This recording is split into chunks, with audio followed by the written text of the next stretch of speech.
We'll never celebrate 4th of July. Know your history and stay woke. You are Locked On Fantasy Basketball, your daily podcast on fantasy basketball. Part of the Locked On Podcast Network. Your team every day.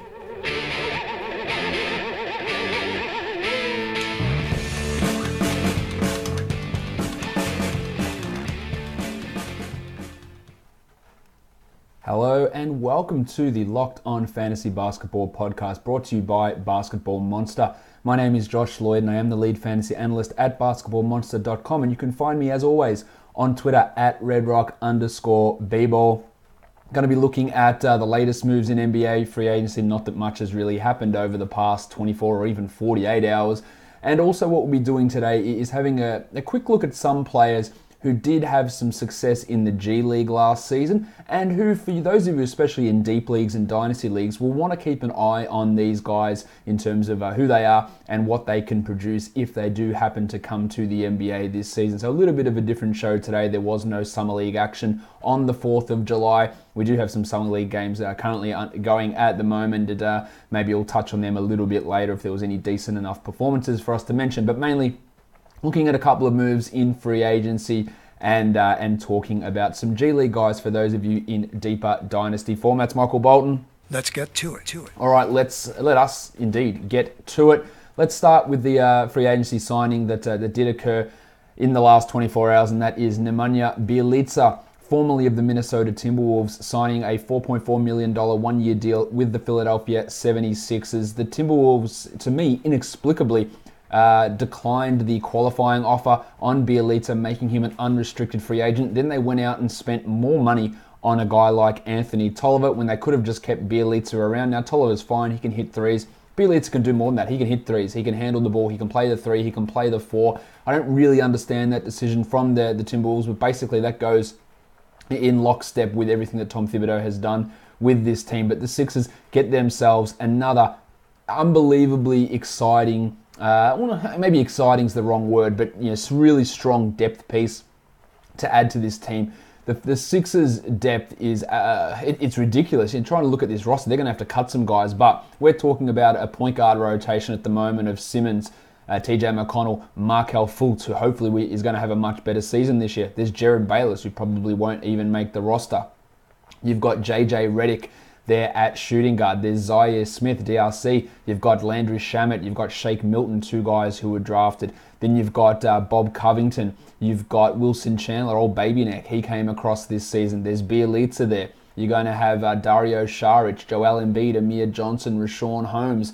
Jonah Bolden looks like he's coming over for this season. Justin Anderson, who I think can be a decent player.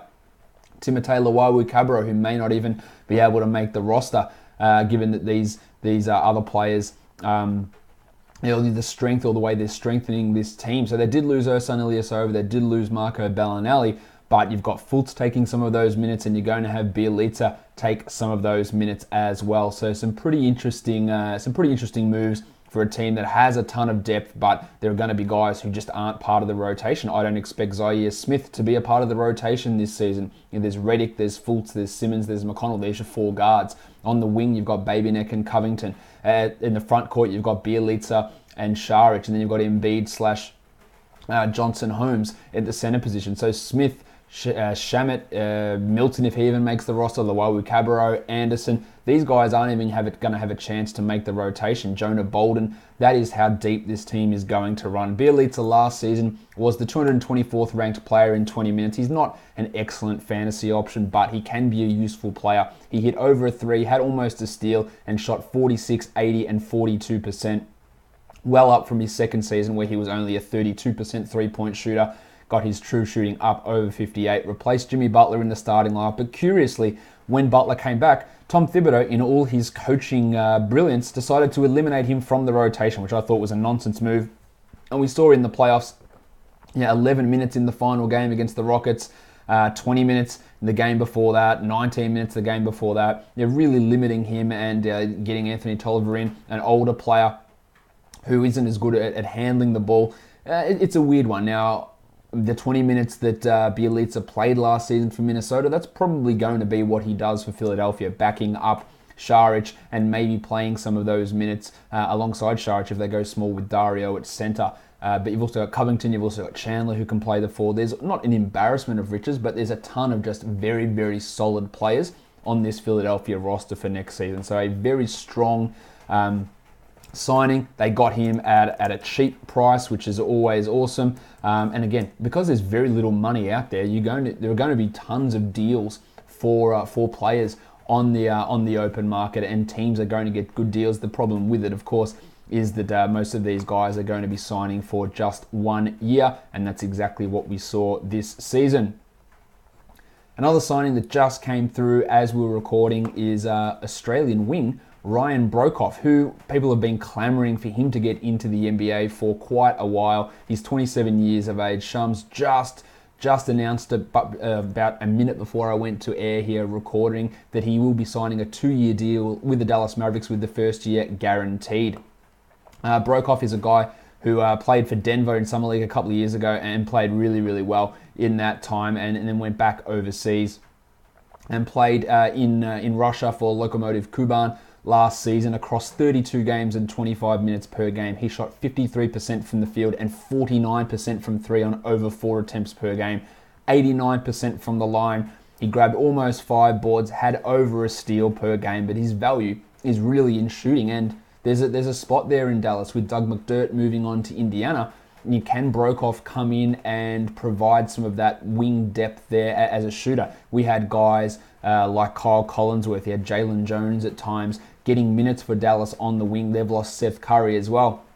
So getting a guy like Broekhoff, who is an absolute knockdown shooter, is massive for them. Now, he's probably going to be in the Troy Daniels mold of fantasy options as a guy who can come in and bang in 2 or 3 threes if you find him in a 20-25 minute role. He's probably not going to be in that role all the time, but injuries always occur, so he will be a guy who you can have a look at as a solid streaming type player in fantasy leagues with that ability to knock down threes and do it at an extremely efficient efficient rate. So that's going to be interesting to see exactly how he fits in Dallas. But I'm just glad that he is getting a shot in the NBA and should be able to put up some decent enough numbers. Well, that's what I'm hoping anyway, because I do like Broekhoff and I thought he should have been in the NBA a couple of seasons ago at least. What I want to talk about now is G League players. And for those, you might say, what's the point of that, Josh? Like, these G League guys, they don't really do much. But last season, we had 22 players make their NBA debut who played the previous season in the G League. All right, that's a lot. And with the advent of two-way contracts, you're going to see more and more of this. Now, some of the names aren't necessarily sexy, but for those of you in deeper leagues, in dynasty formats who are looking for guys to contribute. And some of these names, they contributed, and they contributed even in some standard formats at times. So it is important to be able to know some of these names of these G League guys who potentially have a shot, and they're guys you can also track through Summer League. Now, someone did ask me today, Josh, I'm going to be playing Summer League DFS. Can you give me this list of G League guys? First of all, that's what I'm doing on this show. But second of all, do not play Summer League DFS. Please, I cannot stress this enough. Please, I will not be providing any advice, any support, anything for Summer League DFS. It is a disaster waiting to happen. Please do not, if you're going to do it, $1 tournament entry, whatever, just put whatever you want in. Do not play Summer League DFS in a serious manner. I cannot stress this enough. It's like gambling on Summer League games as well, which I also suggest that you don't go anywhere near. But let's talk about some of these guys who did make that G League to NBA leap last season. I'm not talking about rookies who went to the G League and came back up. I'm talking about blokes whose entirety of their first professional season or the year before they made their NBA debut was in the G League. And you have names like the list manager Ty Wallace, who was drafted in the 2016 draft and played in the G League in 2016-17 for Salt Lake, and then came up and was excellent for the LA Clippers, and he was a must-own fantasy guy for a big stretch of time. His Clippers teammate, CJ Williams, did exactly the same thing. He was an older rookie, 27 years of age, but he had played in the G League the season prior, and he came in and he was a useful fantasy player. Good old nude nut Alex Caruso for the LA Lakers down the end of the season when you had injuries to guys like Josh Hart, Lonzo Ball. Caruso was playing and he wasn't doing huge amounts, we know that, but he averaged 5 assists per 36 minutes and 1.5 steals. And they're obviously solid enough numbers that, especially in deeper formats, he played enough. He played 37 games in the NBA. That's something to pay attention to. Abdul Nadir, the second-round pick of the Celtics in the 2016 draft. He played 48 games last season and actually started a game. Again, wasn't excellent, but he came straight out of the G League. A guy that I just mentioned earlier, Kyle Collinsworth. He played 32 games in the NBA last season and averaged 8 rebounds and 4 assists per 36 minutes. Strong numbers. Again, a guy who did have some value. But the next two guys I'm going to talk about, they had significant value and they were useful in fantasy playoff time of the year. And that is Damian Lee of the Atlanta Hawks, who ended up playing 15 games, and Shaq Harrison of the Phoenix Suns, who played 23 games. Harrison averaged 2.4 steals per 36 minutes, which is obviously a huge amount, along with almost 6 rebounds and 5 assists. And Damian Lee came in and hit over a 3 per game, 1.3 per 36 minutes. He got 1.7 steals. He rebounded the ball well, and for that Atlanta team, he really put up some strong numbers. The list goes on. Mike Henry for the Grizzlies, Ryan Archer-Jacquino for the Bulls. These guys played over 20 games. Josh Majette in Atlanta, Jalen Jones, who I talked about earlier, for the Pelicans and for the Mavericks. John Dutchie Holland for the Cavs. Dakari Johnson, who when Steven Adams got hurt, we saw him start games. He started 6 games this season for the Thunder. Jim Webb, Joshy Gray for the Suns. Alfonso McGinney for the Raptors. Matty Costello, Daniel Hamilton, Marcus Page, Jamil Warney, Mangok Mathiang. And then the year before, we actually had a couple of guys do it as well. Andy Harrison of the Grizzlies, and we know what he turned into this season. A serviceable player who, again, was a must-own fantasy guy. And Scooter Magruder for the Miami Heat, who debuted in the NBA at age 25 and started 65 games in his rookie season coming out of the G League. So there are players here, and they're going to be guys in those deeper leagues that you might have an option just to stash on the bench and see what happens over this next 2 to 3 month period to see which players might be able to fill that need for you in a 20-team league, in a 400-player roster league, in a 30-team league, or just other names to pay attention to on shit teams who might get that opportunity, like Shaq Harrison, like Damian Lee, like Mike Henry, like Ty Wallace last season, guys who actually had value as top 150 players for stretches of time. So it's important to be able to at least know these names and have an idea of what sort of production that they might be able to have. The next guy, or the first guy of these, I want to talk about. Now, actually, before I do this, you can see the guy up on the screen if you're watching on YouTube. There was a bunch of guys in there. There's 400 players played in the G League last season. And the top list of guys in terms of their overall fantasy production, they're guys we know about. Quinn Cook, Antonio Blakeney for the Chicago Bulls, who's a guaranteed chucker. Chris Felicio, Torrey Craig of the Denver Nuggets. Damian Wilkins, a 84-year-old man who was on the Pacers roster at one point. Christian Wood, another guy who's played in the NBA. Justin Dentman, and I'm not going to include him because he is 32 years of age. Trey Burke, Briante Weber, Gershon Yabesele, Alex Caruso, Brandon Jennings, Xavier Munford. These are all the top-level guys in terms of overall G League fantasy production, but I want to talk about guys who haven't played in the NBA, who have an opportunity to come forward for this coming season and be that player who is the new Ty Wallace or is the new Shaq Harrison. Not saying they're necessarily going to do that, but there are a few options. Like guys, and you'll see a few of these guys in Summer League as well. Even a guy like George Niang, who played a little bit in the NBA last season. He's really, really strong in the G League last season. A top 25 fantasy guy for the G League. And putting up some solid numbers in Summer League. Walt Lemon, Daniel Hamilton. These are guys, Derek White. These are guys who potentially could find themselves in larger roles. But the first guy I want to talk about here is a guy who was on the Timberwolves for a stretch of time. He was the 38th ranked player in G League fantasy numbers, and that's AMILE Jefferson, who played for the Iowa Wolves and averaged almost 18 points and 13 rebounds with a steal per game. He's a power forward, doesn't block many shots, 0.7, but look at that efficiency, 62% from the field and 73% from the line. Of course, when he enters the NBA, he's not likely going to be shooting 62% from the field, but a high rebounding, high scoring, high efficiency guy, a big man who can get a little bit in terms of his assist numbers. He is decently solid, I think, when we're talking about players to have a look at. Rebounding generally translates pretty strongly, and a guy like Jefferson is a guy who did obviously rebound quite well when he was in Iowa. So he is a guy to watch. The problem is last season he was a two-way guy for the Minnesota Timberwolves, and we know Tom Thibodeau just doesn't play those players. Actually, let me think. Was he? Yeah, he ended up the season as a two-way guy. So he didn't start there. He signed a two-way guy in January for the Timberwolves. But yeah, perhaps he doesn't. He's a free agent now. Perhaps he goes to a different team. He has an opportunity to be a player who can be an option for teams that do need a little bit of big man depth. So AMILE Jefferson, a guy hasn't played in the NBA. He's 25 years of age, 6'9".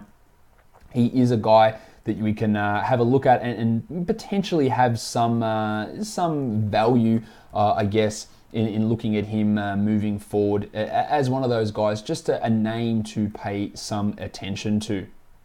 The next guy I'm going to talk about who's been really good in Summer League so far for the Utah Jazz is MITROU-LONG. Now, he did play one game in the NBA last season, so I'm cheating a little bit. He played 30 seconds in one game, so I don't think that many people are going to be all that aware of what Naz was able to do. But he has been playing quite well here in Summer League so far, shooting 63% from the field in his first two games, 43% from three, averaging 2 steals, 5 assists, and 13 points in his couple of games so far in Summer League. But last season for the Salt Lake City Stars, he did play 35 minutes a game and averaged 18, 6, and 4.5 with over a steal and shot 38% from three. 86% from the line. He banged in a ton of threes as well, almost 3.5 triples per game, and he was the 33rd ranked player in G League Fantasy last season. A guy who is a guard, and we know that guards can translate and can put numbers as a point guard. A guy like Ty Wallace, he did it last season. Josh Majette, Shaq Harrison. So Naz Long, a guy who can come in, bang in threes, do it efficiently, handle the ball. Been in the NBA system a little bit with Utah. He is someone to pay a level of attention with. He was a two-way guy last season, but he's not anymore. So he could go to another team if possible, or if that's the way it works out. But Naz MITROU-LONG is a guy that I think you do have to pay some attention to as one of those guys who could be that player who jumps forward in this coming season in the NBA. The next guy I want to talk about is another big man, and he plays for the Grand Rapids Drive. He was on the Pistons roster in the preseason, and that's LANDRY, a big man from Clemson, again played for the Grand Rapids Drive, averaged 14.7 points and 11.5 rebounds with 2 blocks, and again, elite efficiency for a big man, 58 and 74%. He's 24 years of age.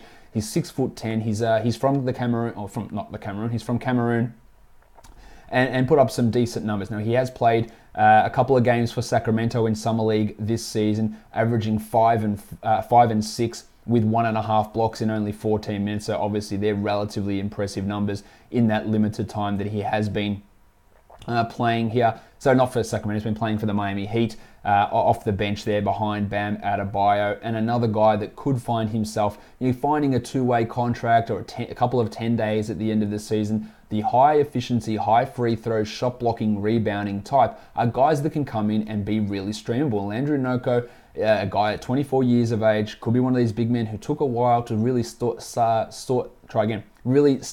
to sort of get his grasp on playing professional basketball. And I think that's pretty much what we're going to see from him with that opportunity to start to put together some decent type performances. So he is at NNOKO is a name to watch depending on where he ends up.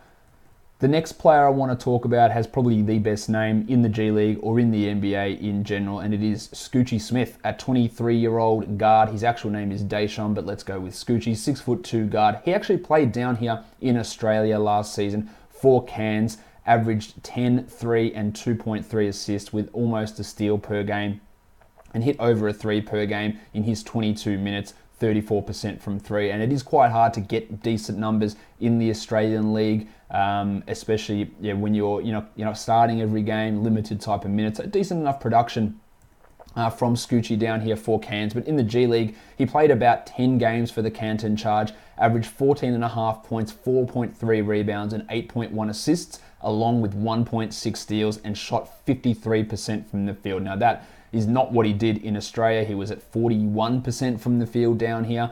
but also the 60% he shot from the line in the G League doesn't really mesh with the 77% he shot while he was in Cairns. So I would think that he's probably a better than a 41% field goal guy and 34% three-point guy. Definitely has the ability to dish the ball, as we saw during that time in the G League. He did play some Summer League games last season for the Celtics, but that Celtics team was Jaylen Brown and Jason Tatum running the show, so he didn't really get to stand out. There's also Nadia and Yabesele on that squad as well. So Smith, I don't know that he is actually in Summer League this season. I haven't seen him on a roster. He probably is. I haven't seen him yet on one of those rosters.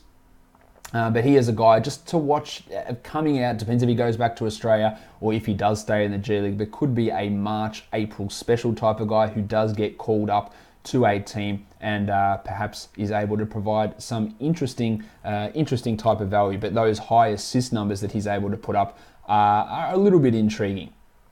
Another guy I want to talk about here is, it wasn't quite as highly ranked in terms of his G League fantasy numbers, but a guy that hasn't played in the NBA so far, the 73rd ranked guy last season in terms of G League fantasy, and he played for the Memphis Hustle, and that's TRAHSON BURRELL, a 25-year-old 6'7" wing. Pretty decent numbers, 13.3 points, but it's the 8.5 rebounds along with 4 assists and 1.5 steals that does really get you interested in what he's doing. Also 40% three-point shooter, hit over 1.5 per game. Go with the rebounds there, go with the assists, and go with the steals. There's some pretty strong numbers. Now, only 68% from the line is a little bit troubling, and that's what dropped his overall G League fantasy rank down. But TRAHSON BURRELL, a wing player who can play defense, who can hit threes, who can handle and can rebound. There are all skills there that could be intriguing to teams later on in the season. That's a name to watch. Similarly to a Ty Wallace, who came in and was able to rebound and get steals and block shots and do a whole bunch of different things. A player like TRAHSON BURRELL could potentially be an option there, and a guy that, again, no one would really have heard of, and you could really get the leap on someone in a 30-team league just by having that name. Just keep it in your pocket and just be aware that a guy like that actually does exist. The next guy, or the last one of these G League players that I do want to talk about, I don't even know how to pronounce this guy's name properly. It's Troy CAUPAIN of the Lakeland Magic. He's only 22 years of age, a 6'4" guard, and played for the Lakeland Magic, the Orlando Magic's G League affiliate last year, and averaged 15.5 points, 7.5 rebounds, and 5.8 assists with almost 1.5 steals, and went 43 and 84. He was in Magic camp last year, and he's back with the Magic Summer League team this season, so he is someone to watch. Played 38 minutes per game for Lakeland last year with those numbers, and banged in 35% of his threes and hit 1.6 per game. So a decent amount of attempts that he took there. True shooting was a little bit below average, but a solid enough performances from CAUPAIN on a guy for a team like the Magic, who do really lack shot creators and scorers outside of Evan Fournier. Yes, they might get Isaiah Thomas. That's not confirmed at this point. But this is a team that's not going to be good. And maybe they look to bring a guy like CAUPAIN in, whether he makes the roster, whether he gets a two-way deal. They're stacked in the front court. And by stacked, I mean lots of guys, not necessarily excellent talent or anything like that. Although Aaron Gordon, John Isaac, Mo Bamba, Nick Vucevic, they are pretty talented. It's that backcourt issue that they do really need to take advantage of. So a guy like CAUPAIN, again, don't know how to say it. Someone correct me if you choose to. He's a guy that could come in, bang some threes out, handle the ball a little bit, along with Fournier. Depending on Isaiah Thomas could come in, he could get injured. There is an opportunity there for a team, and only 22 years of age. I can see CAUPAIN really beginning to make or making his NBA debut this season. He was a 4-year college player in Cincinnati. And he is a guy that I think is worth looking at. And his debut season for Lakeland last season, I thought it was pretty impressive, and I think that's worth looking at. A lot of the other guys in the higher ranks of the G League fantasy stuff, guys like Lorenzo Brown, Ivica Zubats, Raphael Putney, who's in Summer League as well, but he's an older player, like 28 years of age. Guys like James Young, former Boston Celtics draft pick, RJ Hunter, former Boston Celtics draft pick, Luke Cornett, Kadeem Allen, Wade Baldwin, Derek Jones Jr., all these names that you know. So I wanted to present to you a few names that you may not have heard of and other people may not have heard of as well, to try and give you maybe a slight step on other guys, to try and see if you can get that step up in those deeper leagues where it can be quite hard to find a contributor, and even getting a guy who's maybe even a top 300 player can be a useful thing to do. Now there is a couple of summer league games that have finished so far. So let's bring all those up on the, well, not on the, because I don't have them on the screen because they've just finished now. Bring that up. All right. Let's have a look. Mo Wagner for the Lakers had a double-double and 4 blocks. The defensive stuff there is impressive. He played well game 1, struggled in game 2. Nice performance here in game 3 for Mo. The Lakers center position, they obviously passed on DeMarcus Cousins, had the option to sign him and said nah. So their centers are Zubats, McGee, and Wagner at this point, and you could see Wagner move ahead of Zubats, so maybe he can provide deeper league value in that sort of a setting. Alex Caruso, Svi Mikhailuk, they did very little for this team. In fact, overall, very little to look at with the Lakers in summer league so far. Josh Majette, a guy I talked about earlier for the Hawks last season, he played for the Warriors in this game. He had 4 points with 3 assists and 3 steals. And Jacob Evans only played 6 minutes in his start, while Amari Johnson had 15 in 18 minutes. And he's a guy that played some minutes last season for the Memphis Grizzlies. Not much really happening with this Warriors team. Kendrick Nunn, Damian Jones, and Jordy Bell all did not play in that game. Trying to bring up the Heat game against the Kings, which is also finished. Bring up that box score. Let's have a look at that. All right, so for the Kings, Marvin Bagley played 29 minutes and had 1 point. That is extraordinarily disappointing there. 1 block, 3 rebounds. He has sucked in 2 games. I was really skeptical of Bagley. I didn't think he'd be as bad as what this performance was.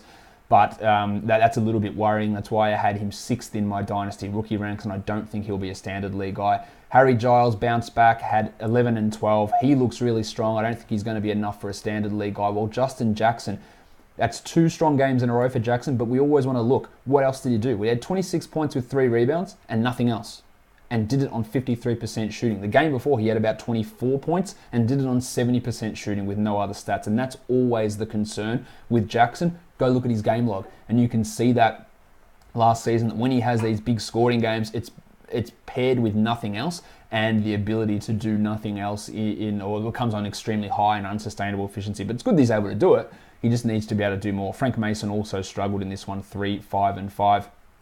Wasn't a great performance from the Kings. Derek Jones Jr., his 3rd consecutive strong game. I am down on him. I don't see him being a part of the Heat rotation. He is re-signed to the Heat, but 19-7 with 2 steals is a strong performance. Bam was good. The other guy that's important here is Duncan Robinson, who's really played well throughout Summer League. 12 points with a steal and a block, banged in 4 triples, and that's something to pay attention to. While my man NNOKO, who I talked about before, he only had the 2 points and 1 rebound. Not a great performance from him. But it's Duncan Robinson really sort of starting to step up as an undrafted guy, another player you could put into that list of guys in deep dynasty leagues that you want to pay attention to. They are the 2 summer league games that have finished at this point. We've got the Grizzlies taking on the Spurs and the Hawks taking on the Jazz today. I'll be back next week with full info on stuff that went down across free agency over the weekend in Vegas Summer League as well. And make sure you are subscribing on Google Play, Apple Podcasts, TuneIn, Stitcher, Spotify, on YouTube, and go follow me on Instagram at redrock_bball as well. Go smash that follow button, hit the subscribe on YouTube, leave a review. You know all the ways to go and help support this podcast. Guys, we are done here. Thank you so much for listening, everyone. See ya.